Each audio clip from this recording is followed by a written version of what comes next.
Hi, this is Mike from Captov. Today, I'm going to talk to you a little bit about challenge with leadership. And this comes down to a challenge where, as a leader, you feel you've got to be in the midst of the problems with your team.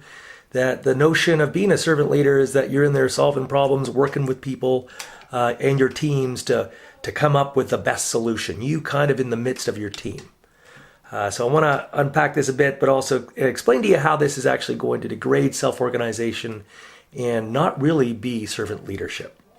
So I'll start by telling a little story. And the story is from a conversation I had with a client. And that client was struggling with trying to enable and support and create self-organization and servant leadership within their organization. It was a fair-sized group.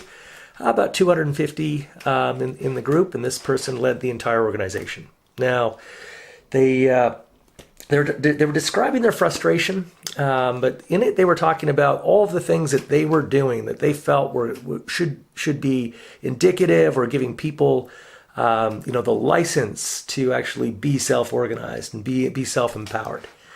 So in it, the person talked about a developer who'd come and spoken to them that day on one of the teams. And they were having a problem. Something in the organization wasn't working right.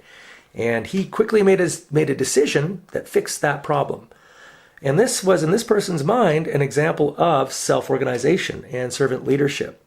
That they were engaging with their teams and solving problems, and that this would somehow result in the teams and the organization starting to actually be self-organized and tackle the problems on their own.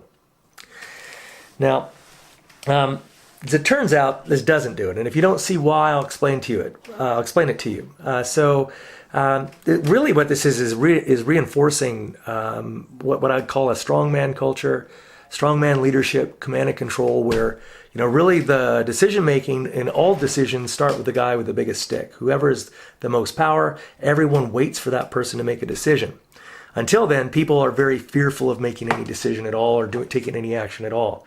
And in organizations like that, if you're in making those decisions and you're stepping in, assuming that this is going to create empowered or self-organized teams, you're actually going to get the inverse.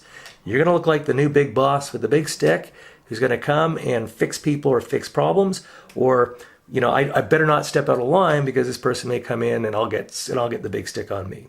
So this is not an approach you want to take.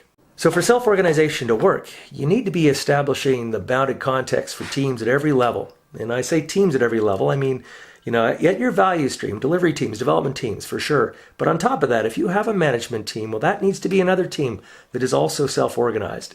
And at each level, that team needs to have bounded context, and that bounded context are the rules for how they operate. How are decisions made?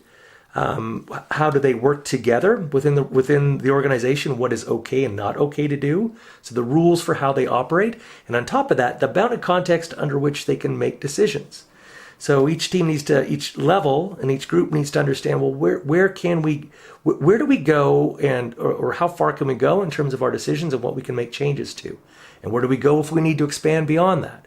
So this needs to be set up by you as a leader.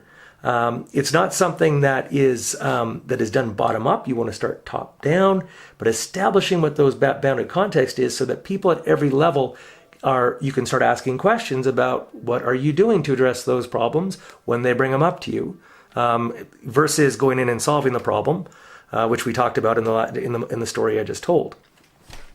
So with this, you want to be as a leader, you want to resist the temptation to go in and fix the problem and be the hero, right? And because it may seem like you're being the hero, but in the end of the day, this hero is the one who comes in, is changing all the rules.